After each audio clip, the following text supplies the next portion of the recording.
एक 6 साल का बच्चा जो अपने देश की आर्मी को ज्वाइन करता और हर एक लड़ाई में दुश्मनों को धूल चटाता।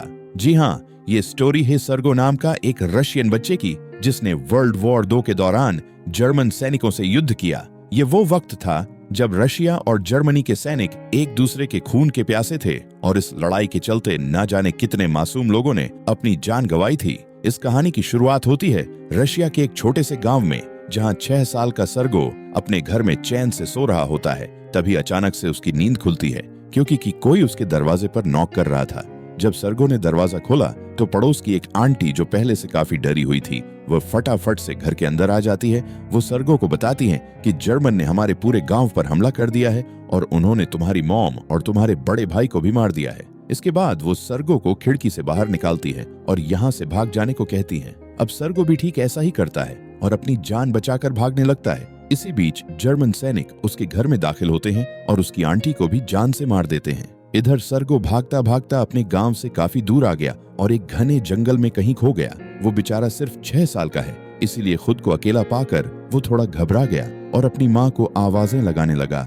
अब आज की रात सर्गो जंगल में बिताता है और जब सुबह होती है तो हम उसे एक नदी के किनारे पर पानी पीते हुए देखते हैं। तभी उसे जर्मन सैनिकों की आवाज आई और यह सुनते ही वो फौरन एक पेड़ की आड़ में छुप गया। इधर जर्मन सैनिकों ने नदी किनारे पर आग जलाई और अपना खाना पकाकर खाने लगे। इसी बीच सर्गो के पास एक सांप आ गया और इस सांप को देखकर वो काफी डर गया, लेकिन इसके बावजूद भी वो हिला नहीं और चुपचाप वहीं बैठा रहा क्योंकि वह सांप से ज्यादा इन जर्मन सैनिकों से डरा हुआ था। अब थोड़ी देर बाद जर्मन सैनिकों ने खाना पीना खत्म किया और आग बुझाकर यहाँ से चले गए। इसके बाद सर्गो उस जगह पर गया और उनका बचा कूचा खाना लेकर दोबारा से जंगल में निकल गया। हालांकि शाम होते होते सर्गो काफी थक चुका था क्योंकि उसने पिछले 2 दिनों में कुछ भी ढंग का नहीं खाया था। इसी बीच उसने एक जंगली फल देखा और यह देखकर सर्ग उसे खाने लगा, लेकिन अगले ही पल यहाँ एक जोरदार धमाका हो गया जिससे सर्गो काफी डर गया।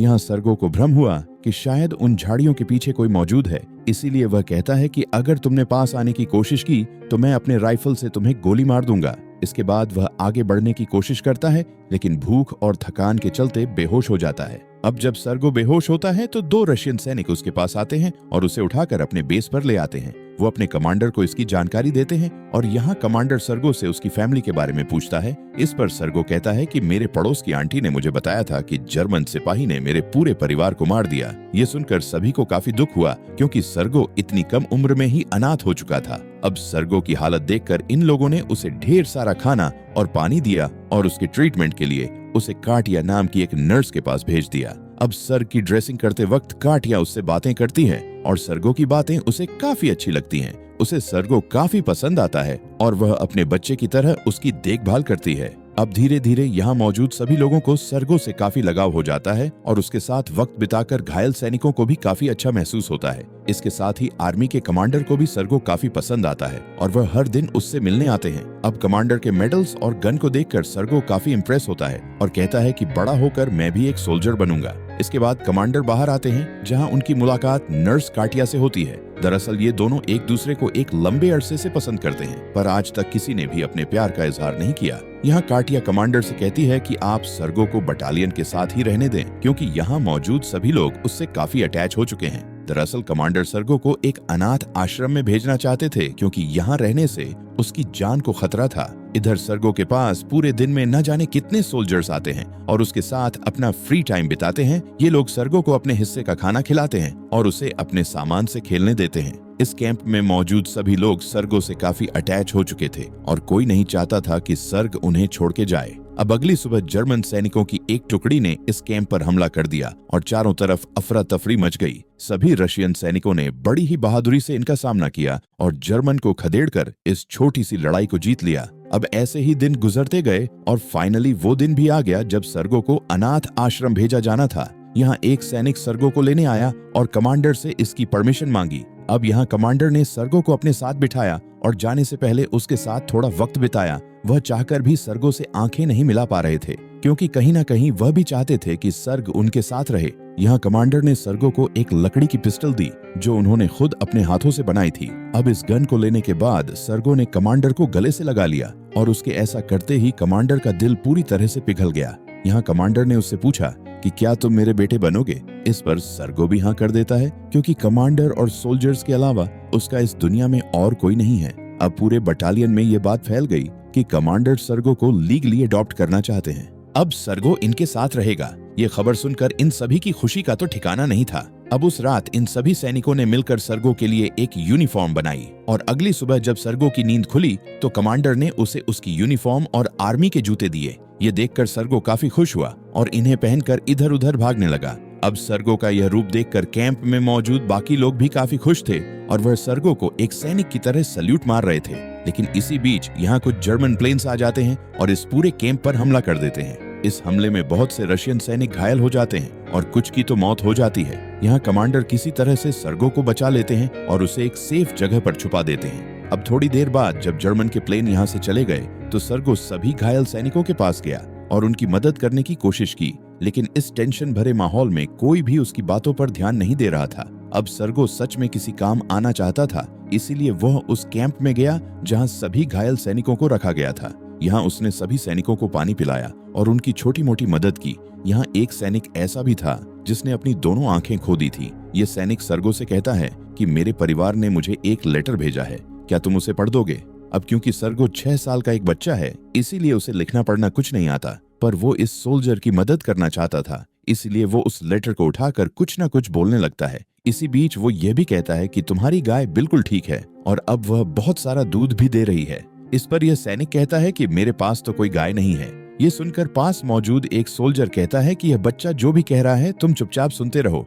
इसके बाद सर्गो उस लेटर को अपने मन से पढ़ता है और उसकी प्यारी प्यारी बातें सुनकर सभी को काफी अच्छा महसूस होता है। अब ऐसे ही दिन गुजरते गए और अब सर्गो जंग के माहौल में ढल चुका था। वो खुद को भी एक सैनिक मानता और एक सैनिक की तरह ही बिहेव करता था। एक दिन जब सर्गो अपनी शेविंग कर रहा था तब 2 सैनिक उसके पास आए और उससे पूछा कि क्या तुम आज डेट पर जा रहे हो। इस पर सर्गो ने कहा कि एक सैनिक कभी डेट पर नहीं जाता और हमेशा अपने देश की रक्षा करता है। इसके बाद वह कमांडर के पास गया और उनसे अपने लिए कुछ काम मांगा। यहाँ कमांडर ने कहा कि आज सैनिकों के घर वालों ने उनके लिए कुछ लेटर्स भेजे हैं, इसीलिए तुम उन सारे लेटर्स को उन सैनिकों तक पहुंचा दो। इसके बाद सर्गो उन सैनिकों के पास पहुंचा और एक एक करके उन्हें उनके लेटर्स दे दिया। अब ये काम पूरा करने के बाद वह अपनी दूरबीन के साथ खेलने लगा और खेलते खेलते बेस कैंप से थोड़ी दूर आ गया। तभी उसकी नजर एक भूसे के ढेर पर गई जहां उसे 2 लोगों के पैर दिखाई दिए। अब यह देखते ही सर्गो फौरन बेस की ओर भागा और अपने साथियों को इसकी जानकारी दी। अब पहले तो किसी को भी सर्ग की बातों पर यकीन नहीं हुआ, पर फिर भी वो इस बात की पुष्टि करना चाहते थे, इसलिए वह सर्गो के साथ उस जगह पर पहुंचे जहां उन्हें 2 जर्मन जासूस दिखाई दिए। अब बिना समय गवाए उन्होंने इन जासूसों पर हमला कर दिया और इन दोनों को गिरफ्तार कर लिया। इसके बाद कमांडर सर्गो को शाबाशी देते हैं और उससे कहते हैं कि तुम सच में एक बेहतरीन सोल्जर हो। अब यहाँ कमांडर उसे बताते हैं कि उसके अडॉप्ट का प्रोसेस अब खत्म हो चुका है और कानून के मुताबिक सर्ग अब उनका बेटा है। ये सुनकर सर्गो भी काफी खुश हुआ और कमांडर को गले से लगा लिया।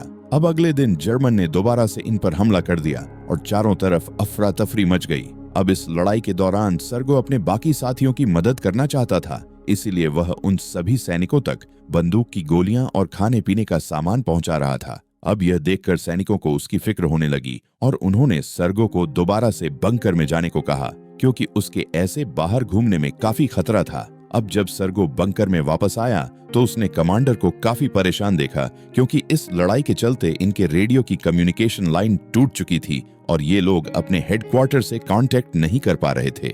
यहाँ कमांडर ने एक सोल्जर को बाहर भेजा ताकि अब उस टूटे हुए तार को ठीक कर सके और इसी बीच सर्गो भी उस सोल्जर के पीछे चला गया। अब जब ये सोल्जर उस वायर को फिक्स कर रहा था तब जर्मन की एक गोली उसे लग गई और वह बुरी तरह से घायल हो गया। यहाँ सर्गो उससे पूछता है कि उस टूटे हुए तार को कैसे ठीक करते हैं। इस पर यह सोल्जर बताता है कि तुम्हें उसके दोनों सिरों को आपस में जोड़ना होगा। अब यह सुनकर सर्गो आगे बढ़ा और बड़ी सफाई से उस टूटे हुए तार को जोड़ दिया। अब उसके ऐसा करते ही रेडियो कनेक्शन वापस आ गया और कमांडर ने हेडक्वार्टर से कांटेक्ट करके मदद बुला ली और इस तरह से सर्गो ने साबित कर दिया कि भले ही वो एक छोटा बच्चा है, लेकिन उसकी हिम्मत किसी सोल्जर से कम नहीं है। अब अगले दिन हम कमांडर और काटिया को एक साथ देखते हैं, जो नदी किनारे खड़े होकर बातें कर रहे थे। यहाँ कमांडर ने अपने प्यार का इजहार किया और काटिया से पूछा कि क्या तुम सर्गो की मां बनना चाहोगी। अब ये सुनकर काटिया खुशी के मारे झूम उठी और बिना कुछ सोचे कमांडर को हाँ कर दी। अब अभी ये बातें चल ही रही होती हैं कि तभी एक सोल्जर कमांडर को एक लेटर देता है। इस लेटर में ये ऑर्डर था कि इन्हें जल्द से जल्द इस बेस को खाली करना होगा, क्योंकि जर्मन को इनकी लोकेशन का पता चल चुका है। अब अगले दिन सभी लोग इस कैंप को छोड़ देते हैं और ये पूरी बटालियन अपने अगले बेस की तरफ निकल जाती है। लेकिन जब ये लोग रास्ते में होते हैं तब इनकी कुछ गाड़ियां लैंड माइंस के ऊपर आ जाती हैं और इस धमाके में बहुत से सैनिक घायल हो जाते हैं और कुछ लोगों की तो जान भी चली जाती है।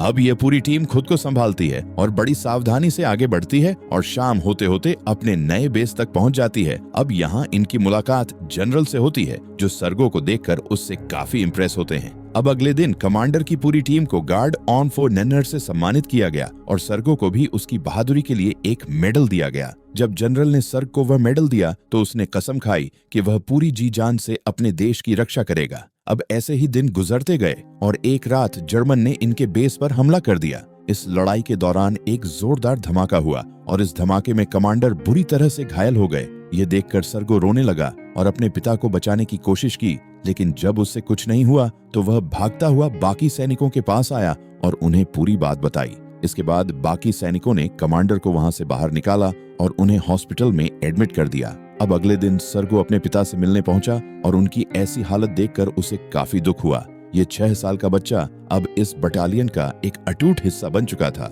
और इनके अलावा उसका इस दुनिया में और कोई नहीं था। इस कहानी के एंड में हम सर्गो को देखते हैं, जो अपनी टीम के साथ अपने नए बेस पर जा रहा था। अब इतिहास की माने तो सर्गो अपनी बटालियन के साथ पोलैंड के युद्ध में भी शामिल था और आज की तारीख में उसे दुनिया का सबसे छोटा सैनिक माना जाता है। मुझे आशा है आपको ये कहानी पसंद आई होगी। अगर वीडियो अच्छी लगी हो तो इसे लाइक कर देना और चैनल को भी सब्सक्राइब कर देना। मिलते हैं अगली वीडियो में, तब तक के लिए बाय, टेक केयर।